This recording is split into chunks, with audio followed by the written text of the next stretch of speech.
History does not always speak. It does not write every story into books. Some things do not fit into reports, archives, or numbers. Some stories are told only at night, by a dim fire, after the lights are out. Voices drop lower, and the story begins like this. There was a train. This train has no official name in any record. It appears on no map. No timetable shows its departure. Yet thousands have heard about it. They call it the soldier train. They say the ticket is one way. Those who board do not return. They leave no address, no trace. This is not a bedtime myth to scare children. This is the story of the missing. During the First World War, every young man who boarded a troop train carried the same question in his heart. Will I ever come back? Some wrote letters. Some carried photographs. Some carried nothing but hope. There was laughter in those carriages, but no one knew it might be the last time they laughed. Many died in battle. Some graves were found, but some simply disappeared. Their names never appeared on lists. Not among the dead, not among the living, not among the returned. Only one word remained for them: missing. And years later, people began to whisper, the train that took them never came back. At first, it sounded like rumor. Then witnesses spoke. Someone said, at midnight it stops at old stations. It asks for no tickets, and the driver cannot be seen. Another said, there are faces in the windows, but they don't breathe. Someone else swore, no one who boards it is ever seen again. This train has a strange rule. It only arrives when the fog is thick. No one sees it approach clearly. First, the rails begin to tremble. Then a low humming sound rises. The sound does not come only from metal. It seems to come from forgotten names. Then a whistle, not like a living whistle, but like a breath that died long ago. When the train appears, nobody smiles, because everyone knows this train does not take you home. It takes you to the places where memories were left behind. They say that on this train, no one checks tickets. Only one question is asked: do you want to return, or are you tired? And many cannot answer, because sometimes weariness is heavier than death. Sometimes a person no longer wishes to return. They simply wish to vanish, and this train is for them. The story I am about to tell you is not a movie, not a legend. It is the story of people whose names were lost. One day they boarded a train. The journey began, but it never ended.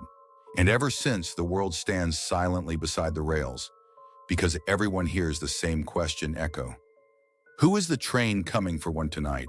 It was the deepest hour of the night, that strange hour when even the ticking of clocks feels heavy and every whisper of wind sounds like footsteps.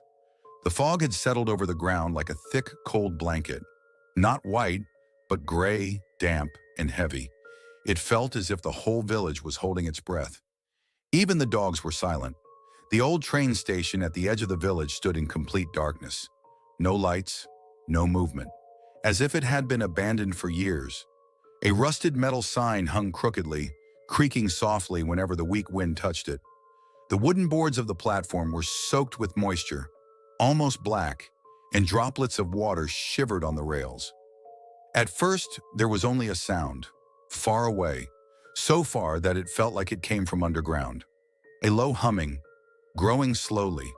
The rails began to tremble, just slightly. Something was approaching, yet nothing could be seen. The fog thickened, then parted, then closed again as if something invisible was pushing through it. Then a whistle cut through the air, but it didn't sound alive. It sounded tired, like the last breath of someone long dead. Ahead, inside the fog, two pale yellow lights appeared. They grew larger as they came closer, casting strange greenish-yellow shadows over the wet weeds beside the tracks. And then it appeared, a black, old military train, rust-covered carriages, dim windows, a massive locomotive breathing out thick smoke. But the strangest part was this: there was no driver. The cabin window was pitch black, no silhouette, no movement. It was as if the train was moving by its own will. When it finally stopped at the station, there was no screech of brakes, no metallic crash of wheels. Only silence. The doors slowly began to open. No hands touched them, no voice called out. They simply opened by themselves. And in that moment, everyone who saw it felt the same thought pass through their mind. This was not a train for the living. World War I. Thousands of young men set out with the same question: will I come back? On the trains heading to the front, there was laughter, fear, letters, dreams. Some returned, some died in battle, and some did not even appear on any list. No trace of them was ever found. It was as if they had been erased from the world. And from that time, a rumor began to spread. The train that took them never came back. A young soldier was standing there. He was not a hero, not a legend, not different from thousands of others. He had only one wish: to go home. When the train stopped, it felt as if the entire world stopped with it. The trembling of the rails went silent. The fog froze in place. Even the air refused to move. Only the long, rusty creak of opening doors echoed across the platform. The soldier waited. Maybe someone would step out. Maybe someone would say, "Don't get on." No one came. No voice was heard. He took one cautious step, then another. The open carriage before him looked like a wide, dark mouth waiting to swallow him whole. When he stepped inside, the first thing he felt was cold. Not the cold of winter, the cold of places where no one lives anymore. A cold that made it feel like even the walls had stopped breathing. Rows of seats stretched out in front of him, each one looking abandoned, as if people had stood up in a hurry and never returned.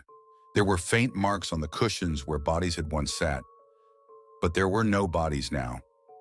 Dust hung in the air as if frozen in time.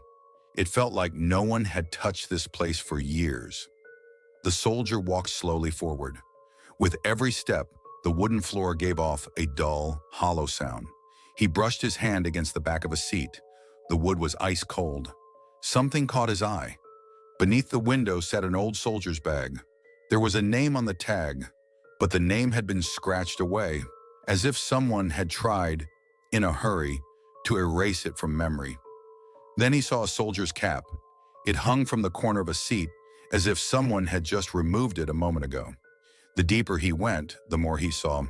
Unopened letters on the floor, a half-folded photograph, half of a train ticket, a child's drawing.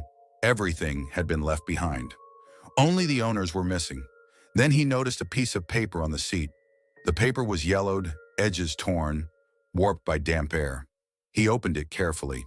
A single unfinished sentence remained: "We did not return." In that moment, a breeze moved through the carriage, but the doors were closed. The paper slipped from his hand and spun slowly across the floor, as if someone did not want him to read it. He knew he was not alone. He turned around. No one was there. But from deep inside the carriage came a sound like footsteps. He held his breath. The sound stopped, then started again. Not walking, not running, just someone changing their place in a room. He looked at the window. For a brief second, a shadow appeared. No face, no eyes, just the presence of something. The shadow slid away from the glass slowly, deliberately, as if it were making room for him, as if it were saying, "Sit down, we have already gone." And then the soldier understood. The carriages were not empty. They were filled with people you could not see. Every seat had its owner, but they no longer belonged to this world. When the train began to move, the soldier knew he was not alone. No one spoke. But he could feel hundreds of breaths, hundreds of silent companions, and the entire carriage seemed to whisper one single sentence: "We did not return." "Where are you going?" The train began to move, not with a loud jolt, not with the metallic scream of wheels. It moved quietly, too quietly, as if it had been waiting for this moment for a very long time. The soldier felt the floor vibrate beneath his boots. The windows trembled slightly, fog sliding past the glass like slow gray rivers. Yet outside there was nothing. No station lights, no houses, no landscape. Only darkness, deep and endless. He swallowed. The lamps inside the carriage flickered, casting long, broken shadows across the seats. And then he heard it, a voice, not loud, not whispered, simply there. "Where are you going?" He spun around. No one was behind him. No one stood in the aisle. The seats were empty, but the emptiness was watching him. He tried to convince himself it was his imagination. Then the voice spoke again. "They told us the same thing." Another voice joined it, older, tired. "They said we would return." A third voice, soft, young. "We believed them." The soldier's heart pounded. The voices were not coming from one direction. They came from everywhere, from the wooden walls, from beneath the seats, from the very metal of the train. He felt the air grow heavier. The temperature dropped until he could see his own breath. He whispered, "Who's there?" Silence. Then slowly, row by row, the seats in front of him sank down slightly, as if someone invisible had just sat in them. He could feel them without seeing them. Uniforms that were torn, hands that were cold, eyes that no longer needed to blink. The train gathered speed, but the world outside refused to move. There were no trees rushing past, no tunnels, no distant lights, only an endless strip of track vanishing into darkness. He reached for the window. It was ice cold, and the glass fogged not only from his breath, but from breath on the other side. A message slowly formed in the mist on the window pane. "Don't look back." His hands shook. He drew away. Another voice spoke, right beside his ear this time. "We looked back."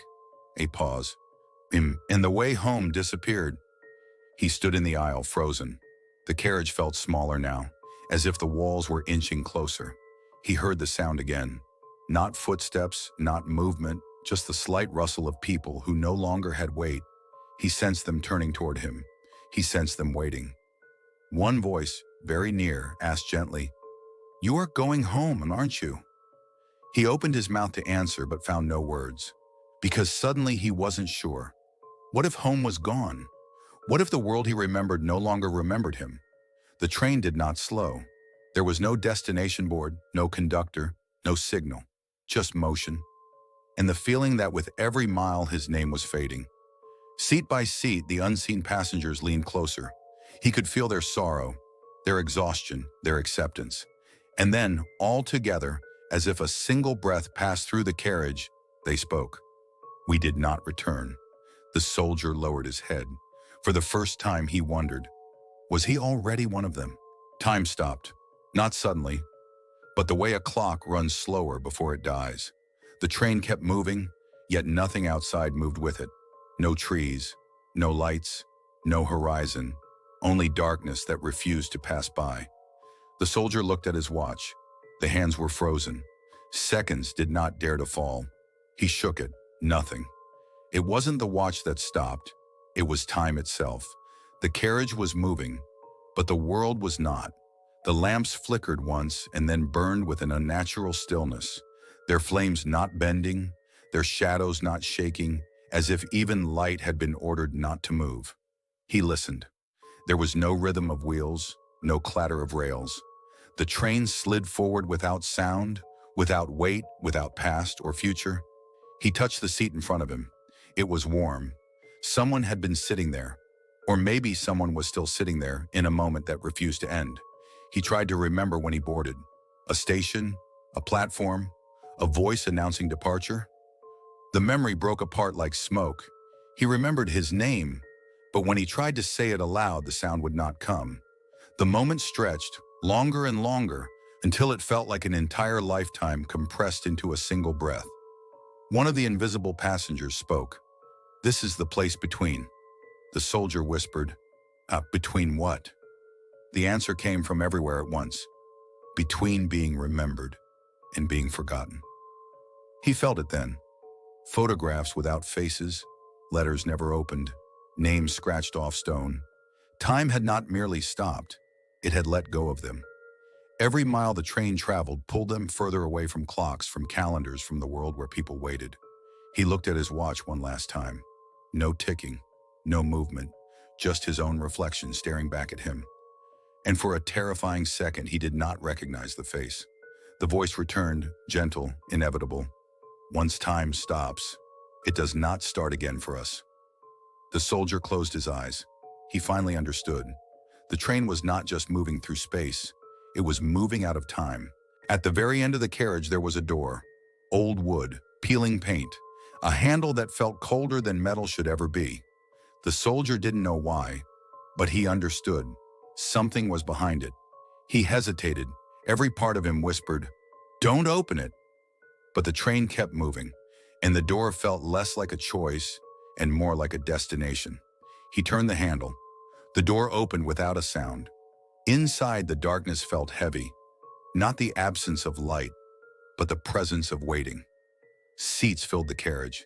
They were not empty. He sensed them first before he saw them. Then shapes appeared. Pale faces, faded uniforms, eyes that looked past him into years that never arrived. No one screamed. No one rushed toward him. They simply sat as if time had forgotten to tell them to leave. One of them spoke softly. "We were told to wait." Another voice. "They said our names would be added later." A third tired voice. "Later never came." He saw letters in their hands, photographs worn thin from touching, tickets never punched. One man held a telegram. "Missing in action." He smiled sadly. "Missing is not alive and not dead." The soldier whispered, "Why am I here?" They looked at him gently. No anger, only truth. "Because someone forgot you." His chest tightened. He tried to remember who was waiting for him. He couldn't. The last voice spoke from the dark. "We are not ghosts of the battlefield. We are ghosts of memory." The train slowed. The figures faded like mist. Before disappearing completely, one voice remained. "Remember us, or you will sit here too." The door closed. The soldier stood alone, or as alone as anyone ever is on that train. This story is not only about a train, it is about people who disappeared without farewell, without graves, without names being spoken again. The soldier finally understood. The train was not carrying the dead. The dead rest. This train carried those who were never allowed to finish their story. Men whose letters were never opened, whose families waited at windows for years, whose names stayed written as one word: missing. They were not forgotten because they were unimportant. They were forgotten because the world moved on and time did not wait for them. As the train continued through darkness, the soldier felt something change inside him. He realized the opposite of death is not life. The opposite of death is being remembered. Those in the carriages did not ask for revenge. They did not scream. They did not haunt. They asked for only one thing: say our names, tell our story. Because as long as someone remembers, they are not truly gone. When the train finally began to fade into fog, the soldier looked at his hands. He was still warm. He was still alive. But he knew the truth now. Anyone can disappear quietly, not by dying, but by slipping out of memory. The voices whispered one last time. "We did not return, but do not let us be lost." The train vanished into the night. Tracks cooled. Fog closed behind it. Nothing remained except silence, and the understanding that somewhere, in the deepest hour of night, a train still runs for the forgotten, and stops only where someone is no longer remembered.